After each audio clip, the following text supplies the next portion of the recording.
তারা যোগ্য শিক্ষক শিক্ষিকা এবং শিক্ষাকর্মী যাদের বিরুদ্ধে কোন রকম কোন অ্যালিগেশন নেই, দেশের সর্বোচ্চ কেন্দ্রীয় তদন্তকারী সংস্থা তারা যে রিপোর্ট পেশ করেছে, দীর্ঘদিন ধরে তারা তাদের ইনভেস্টিগেশন চালিয়েছে। চারটে চার্জশিট তারা পেশ করেছে, কিন্তু কারো ক্ষমতা হলো না যে আমাদের বিরুদ্ধে একটা দুর্নীতির অভিযোগ তুলে দিতে। এবং কোর্টের যে অর্ডার, সেই অর্ডার অনুযায়ী নবম দশমের যে ওয়েমার্কশিট পাবলিশ হয়েছিল বা যে মেরিট প্যানেল পূর্ণাঙ্গ মেধা তালিকা পাবলিশ হয়েছিল, রিটেন একাডেমি এবং ইন্টারভিউ এর পূর্ণাঙ্গ নাম্বার সহ, সেখানেও আমাদের যে মার্কস তার কোনো মিসম্যাচ নেই। তারপরেও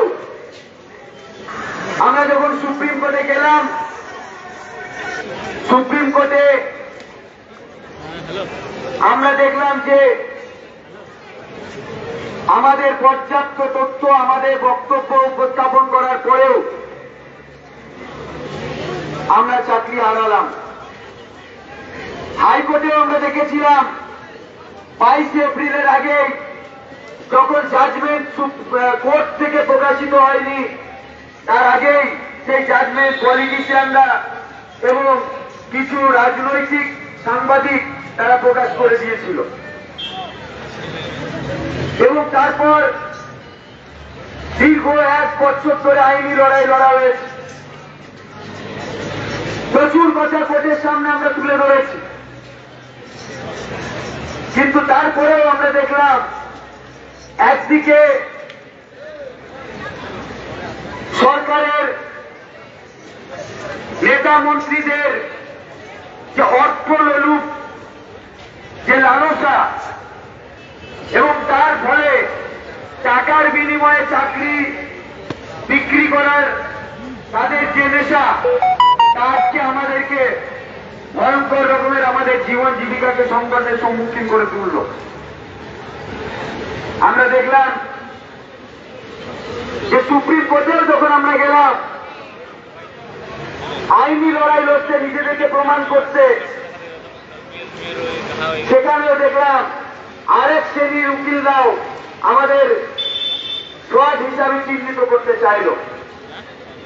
একদিকে সরকারের দুর্নীতি, সেই দুর্নীতির দায়ে আমাদের এই পথে বসে যাওয়া, এবং অন্যদিকে লয়ারদেরও তাদের রাজনৈতিক অভিসন্ধি, তারাও বক্তব্য উপস্থাপন করা। এবং সবচেয়ে দুর্ভাগ্যজনক যে আমরা যখন সব জায়গায় প্রতারিত হই, তখন আমরা কোর্টের কাছে উপস্থিত হই।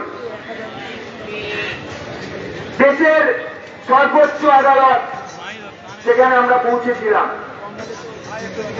কিন্তু কেন জানি না এত কিছু তথ্য থাকার পরেও, এত কিছু পূর্বতন আইনগুলো থাকার সত্ত্বেও, আইনের রেফারেন্স থাকার সত্ত্বেও,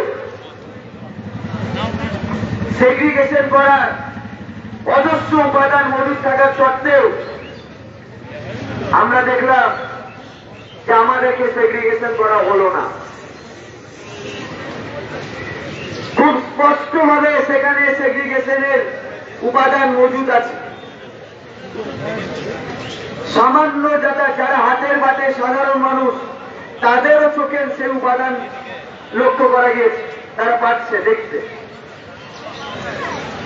আমরা তারপরেও ন্যায় পেলাম না, এটা চূড়ান্ত সত্য। আমরা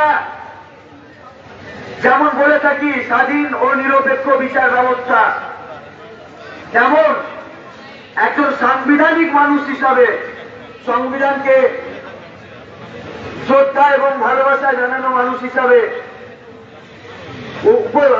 প্রস্তাবনায় সেই প্রথম অংশ with the people of India এই শব্দের আইডেন্টিটি নিয়ে বলার মানুষ হিসাবে আমরা জোর গলায় বলতে পারি আমাদের সঙ্গে অবিচার হয়েছে, প্রত্যেকটা স্তর থেকে অবিচার হয়েছে, প্রত্যেকটা জায়গা থেকে অন্যায় হয়েছে। গ্রামে 4 জন চোর চুরি করে গুপ্তি মেরে বসে থাকবে বলে গ্রামের 10,000 লোককে বলি দেওয়া কোন আইনের বলে বলি দেওয়া যেতে পারে? আমরা বুঝতে পারছি না। আমরা যারা শিক্ষক শিক্ষিকা হয়ে প্রত্যেকবার সেশনে, প্রত্যেকটা সেশনে যখন পড়াতে যেতাম, সবাই কি করতো আমি জানি না, কিন্তু আমি আমার দিক থেকে বলছি, সিলেবাসের সূচিপত্রতে যাওয়ার আগে আমি সংবিধানের প্রস্তাবনাটা আমার স্টুডেন্টদেরকে পড়াতাম। সেই সংবিধানকে সম্মান করার জায়গা থেকে বলছি, বিচার ব্যবস্থাও আমাকে কেন ন্যায় পাইয়ে দিল না, কেন পাওয়াতে পারল না যখন এতগুলো আইনের রেফারেন্স ছিল? তাহলে আমরা আর কোন জায়গায় গিয়ে ন্যায় খুঁজব? রাস্তা ছাড়া আমাদের আর কোন ন্যায়ালয় নেই। এই রাস্তা থেকে আমরা আমাদের অন্যায়ের প্রতিকার দাবি করছি। তাদের কাছে, আপামর ভারতবর্ষের কাছে, আপামর ভারতবর্ষের মানুষের কাছে, যাদের জন্য সংবিধান, যাদের জন্য আইন তৈরি হয়েছিল, যাদের জন্য কোর্ট তৈরি হয়েছিল, যাদের জন্য প্রশাসন তৈরি হয়েছিল, আর যদি এই সহজ সত্যটাকে আপনারা বুঝে না নিতে পারেন বা নিতে না চান, তাহলে যান গিয়ে নতুন করে অগ্নি পরীক্ষা দেওয়ার জন্য তৈরি হয়ে যান। যদি মনে করেন যে আমার ন্যায় দরকার, আমার অধিকার দরকার, তাহলে লড়াই করতে হবে। আর যদি মনে করেন যে না, এই চাকরিটা আমার পাওনা ছিল না, আমিও কোনো টেন্টেডের মতো টাকা দিয়ে চাকরি পেয়েছি, তাহলে বাড়ি চলে যান। যদি মনে করেন এই চাকরিটা আপনার কোনো লেবার ছিল না, তাহলে বাড়ি চলে যান। আমাদের এগুলো যেন না যায়, আর আমাদের আইডেন্টি কার্ড আছে, যারা নেয়নি তারা এখানে আমার কাছে নিয়ে যাবে।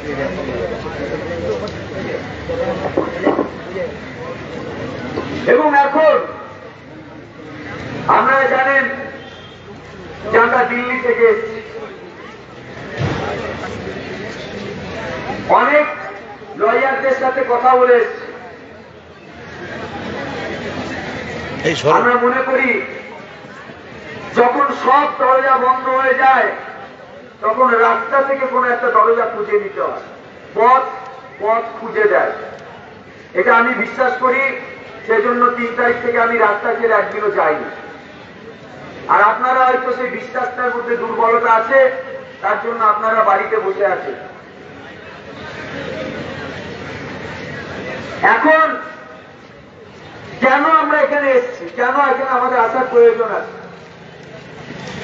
রিভিউ পিটিশন সরকারের পক্ষ থেকে ফাইল হয়ে গেছে, এসএসসির পক্ষ থেকেও ফাইল হয়ে গেছে, আমাদের ড্রাফট রেডি হয়ে গেছে। কিন্তু দুর্ভাগ্যজনক ভাবে আমরা দেখলাম সরকারের সঙ্গে আলোচনা ছিল যে তারা যখন রিভিউ পিটিশন করবে তারা আমাদের জানাবে। 29 তারিখে এখানে আমরা ছিলাম, আমাদের সঙ্গে দেখা করা হয়নি। রাস্তায় দাঁড়িয়ে আমরা চেয়ারম্যান সাহেবকে ঘিরে ধরে কথা বলেছিলাম। সেদিনই জানতে পেরেছিলাম আজকে নাকি এসএসসি রিভিউ পিটিশন ফাইল করতে যাচ্ছে। কিন্তু আমাদেরকে প্রতিশ্রুতি দেওয়া হয়েছিল কি হবে তার ড্রাফট রিভিউ পিটিশন নিয়ে পজিটিভলি তাদের কি ভাবনা সেগুলো আমাদেরকে বলা হবে, কিন্তু আমাদের বলা হয়, আমাদের জানানো হয়নি। এক কথায় আমাদেরকে অন্ধকারে রেখে আমাদের সঙ্গে প্রতারণা করা হয়েছে এবং এই মুহূর্তে যে রিভিউ পিটিশন ফাইল হয়েছে, কবে রিভিউ পিটিশন তারা কোর্টে তুলতে চাইছেন সেই ব্যাপারেও একটা মৌখিক আলোচনা হয়েছিল। এখন তাদের আবার স্ট্যান্ড কিছু চেঞ্জ হয়েছে কিনা সে সম্পর্কেও আমরা অবগত নয়। চাকরি আমাদের গিয়েছে, মাথা আমাদের ফেটেছে, যন্ত্রণার দায় আমাদের। আর পরীক্ষা নিয়ে তারা যত তাড়াতাড়ি এই প্যানেলটা পুরো থেকে মুখ ফিরিয়ে নিতে পারে তত তাড়াতাড়ি তাদেরই লাভ, কারণ তাহলে আর আমাদের যদি ন্যায় পাই, আমরা যদি সত্যি সত্যি ন্যায় বিচার পাই, তাহলে পারেও একটা অংশ তাদেরকে ছেড়ে কথা বলবে না, যাদের কাছে তাদের বিনিয়োগের সম্পর্ক ছিল। তাই তারাও চায় যে যদি ক্যান্সেল হয়ে গেছে এবং রিভিউটা ক্যান্সেল হয়ে যায় তাহলে মনে হয় খুব ভালো হয়। নতুন পরীক্ষা নিলে সরকার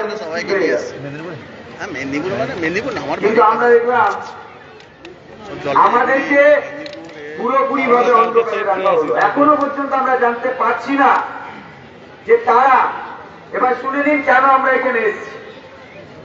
অনেকে ভাবছে আমাদের দাবি কি, আমরা এখানে কেন এসেছি, কেন এখানে বসে আছি। দাবি তো আছে, তাহলে এমনি এমনি বলতে এসছি না। প্রথম দাবি তো সব, প্রথম দাবি কোনোদিন চেঞ্জ হয়নি, একটা কনস্ট্যান্ট দাবি আছে। যাদের জন্য আমাদের চাকরি গিয়েছে তারা আমার চাকরি ফিরিয়ে দেবে, কোন আইনের বলে কোন প্রক্রিয়ায় ফিরিয়ে দেবে সেই দায়িত্ব তাদের।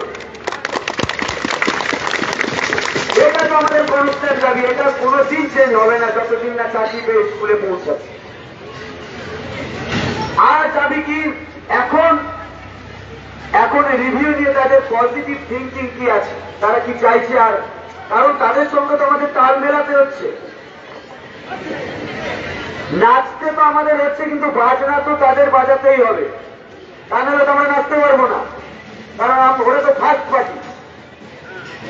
গভর্নমেন্ট, শিক্ষা দপ্তর, এসএসসি সবাই ফার্স্ট পার্টি, তাদের পিছন পিছন আমাদের যেতে হবে। তাই তাদের গতিবিধি কি আছে, রিভিউ নিয়ে তাদের ভাবনা কি আছে, আমরা যদি জানতে না পারি তাহলে ভুল সময় ভুল জায়গায় কোমর তোলালে তো আমাদেরই কোমর ভেঙে যাবে। তাই আমরা জানতে চাইছি যে তারা রিভিউ নিয়ে কি ভাবছেন, এবং আমরা চাইছি তারা রিভিউ নিয়ে তাদের রাস্তাটা কি, কোন পথে তারা এগোতে চাইছে সেটা আমরা জানতে চাইছি। কোন লয়ার তারা দিতে চাইছেন, তাদের স্ট্যান্ড পয়েন্ট কি আছে, এবং আমাদের নিয়ে তারা আর কি কি কি কি জিনিস ভেবে রেখেছেন আমরা জানতে চাই। আমরাও একটু জানি ABCDE প্ল্যানগুলো আসলে কি, আমাদেরও তো জানার দরকার আছে। মনে মনে রেখে দিলে তো আর হবে না, কথা মনের মধ্যে যদি থাকে তাহলে প্রকাশভঙ্গির অভাবে অনেক ভালো ভালো সম্পর্ক শেষ হয়ে যায়। তাহলে প্রকাশভঙ্গির প্রয়োজন আছে। মনের কথাটা একটু মুখ থেকে বের করুন, আমরা সবাই শুনি। আমাদের হলেও তো হতে পারে ABCE কোন একটা প্ল্যান আমাদের পছন্দ হলো, আমাদেরও মনে ধরলো, আমরা একটু শুনতে চাই। পাশে আছি আর সাথে আছি বললে তো থাকা হয় না, প্রমাণ দিতে হয়। এটাও আমরা জানতে চাই, এটাও আমাদের দাবি। ডিভিশন চলছে, ভাগ করে দাও। আমাদের দাবি আছে, এটা এক্সামিনেশন ঠিক আছে? এই মুহূর্তে কোন রকম পরীক্ষা আপনি নিতে পারবেন না। কেন পরীক্ষা আমরা দেব? আমরা তো আরে আরে ভগবানও একাধিকবার অগ্নি পরীক্ষা দিতে চাইনি। আমরা তো মানুষ, আমরা অগ্নি পরীক্ষা দেবো কেন? আমরা তো একবার পরীক্ষা দিয়ে এই জায়গায় এসেছি, আবার অগ্নি পরীক্ষা দেবো কেন? অপরাধ কি আমি করেছি? আমার অ্যাপয়েন্টমেন্ট লেটারে কি সেটা লেখা ছিল যে অগ্নি পরীক্ষাটা আমাকে দিতে হবে? তাহলে অগ্নি পরীক্ষা আমি দিতে রাজি নই। ভুল আপনি করলে অগ্নি পরীক্ষা আপনাকেই দিতে হবে। আপনি শুনুন, আপনি সেখান থেকে হিরে বের করে আনুন। রাস্তা আপনাকে বের করতে হবে, আমি রাস্তা বের করতে পারবো না।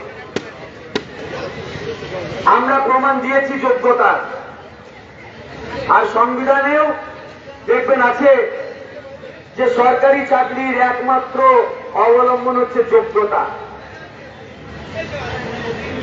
তাই আমি আমার যোগ্যতার পরীক্ষা একবার দিয়েছি, সিবিআই আবার সেই যোগ্যতাটাকে নিয়ে প্রমাণ করার চেষ্টা করলো যদি একটু অযোগ্য বার করতে পারি। আর 8.5 আর 14.47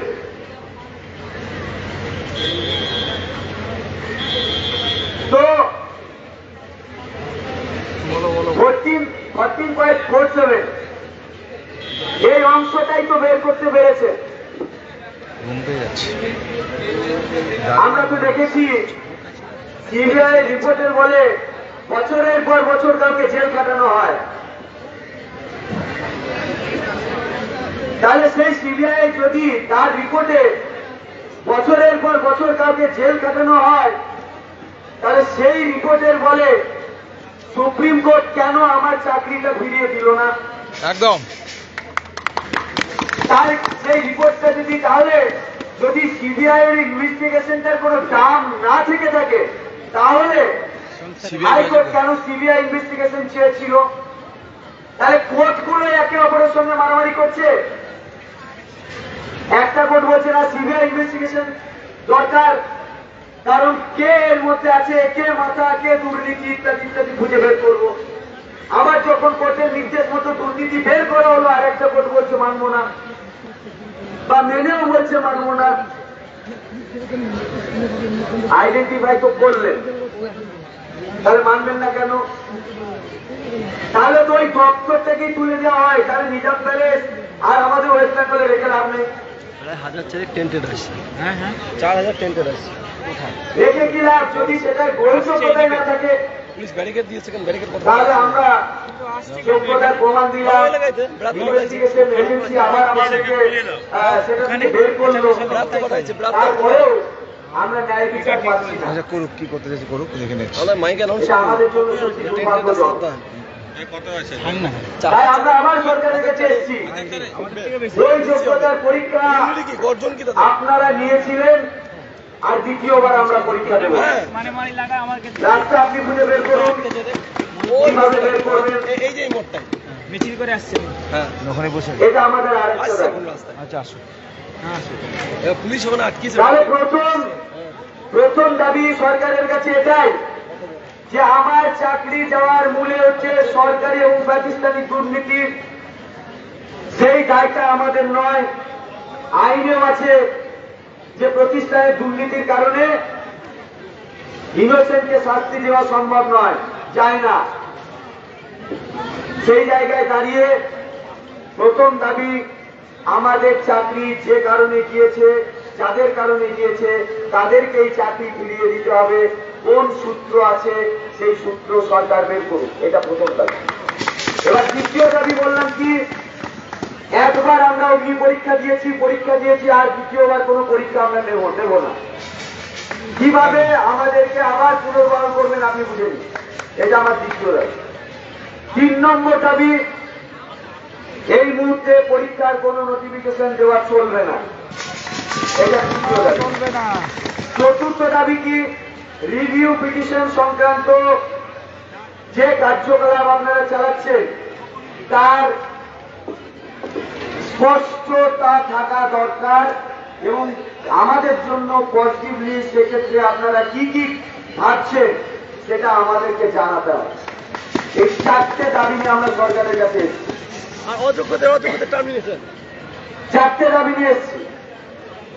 আর একটা বক্তব্য আমি দিতে চাইছি, সেটা হচ্ছে আমরা দেখতে পাচ্ছি স্বাভাবিকভাবেই কোর্টের দ্বারা একটা স্পষ্ট বিভাজন রেখা টানা হয়েছে। যদি সুপ্রিম কোর্টের ভাষাতে বলি, যদি হাইকোর্টের ভাষাতে বলি তাহলে টেন্টেড আর আনটেন্টেড, আর যদি সুপ্রিম কোর্টের ভাষায় বলি তাহলে not specifically found to be tainted আর আনটেন্টেড টেন্টেড। তাই তাদের আলাদা আন্দোলন থাকতে পারে, সরকারের সাথে তাদের বোঝাপড়া থাকতে পারে, আমাদের টাকার দরকার নেই। কিন্তু কোন আইনের বলে আমরা যেখানে যাচ্ছি আর সেখানেই পিছন পিছন আমাদের উপরে আসছে, অথচ পুলিশ প্রশাসন সেখানে একটা সেপারেশন রাখছেন না কেন? এটা ইচ্ছাকৃত ভাবে করা হচ্ছে। তাহলে কি শিক্ষামন্ত্রী আপনারা এটাই চাইছেন? এটা কি কোন রাজকীয় নির্দেশ, রাজায় রাজায় যুদ্ধ হোক আর উলু খাগলার পাঞ্জাব? মানে আমাদের মধ্যে আমাদেরকে লড়িয়ে দিতে চাইছেন টেন্টের অ্যান্টেন্টের, আমরা সেগ্রিগেশন করবো রাস্তায়? আর শিক্ষামন্ত্রী ঘুমটা টানালে খ্যাম টানাচ্ছে, ওদের সঙ্গে মিটিং করছে। রাস্তায় সেগ্রিগেশনটা আমাদেরকে করতে বলছেন, আর আমাদের কি একে অপরের সঙ্গে লড়িয়ে দিতে চাইছেন? টাকা নেওয়ার বলে হুট আপনাদের লাভবান রাজকোষ আপনারা করিয়েছেন, আমাদের মধ্যে লাগাচ্ছেন। ওদের সাথে আমাদের আইনগত পার্থক্য আছে, ব্যক্তিগত পার্থক্য তো নেই। তাহলে আপনারা সেই দ্বন্দ্বটা লাগিয়ে দিতে চাইছেন। এর দায় আপনাদেরকে নিতে হবে। ওদেরকে আলাদাভাবে সুপ্রিম কোর্ট চিহ্নিত করেছে, সিবিআই চিহ্নিত করেছে, আমাদেরকে আলাদা রেখেছে। বিভাজন রেখা সিবিআই লিস্টেও আছে, বিভাজন রেখা কোর্টের মাধ্যমেও আছে। আর আপনারা তাহলে কি করতে চাইছেন? একসঙ্গে মিশিয়ে দিয়ে ঝামেলা লাগিয়ে দিতে চাইছেন। তাই পুলিশ প্রশাসনের কাছে আমাদের অনুরোধ, আমরা যে লড়াই এখানে চালাচ্ছি, যে আন্দোলন চালাচ্ছি, যে অবস্থান চালাচ্ছি, সেটা যেন আইনি ভাবে মেনটেন করা হয়, সেই দিকে আপনারা নজর রাখবেন। কারণ আমরাও এমন কোন উচ্ছৃঙ্খলতা করিনি। তাই আমাদের 4টে স্পষ্ট দাবি সরকারের কাছে আপনাদের বলে দিলাম। এই দাবি আমাদের চাই, আর সুপ্রিম কোর্টের কাছে আমাদের বক্তব্য চাই, justice for untainted teachers in West Bengal. Supreme court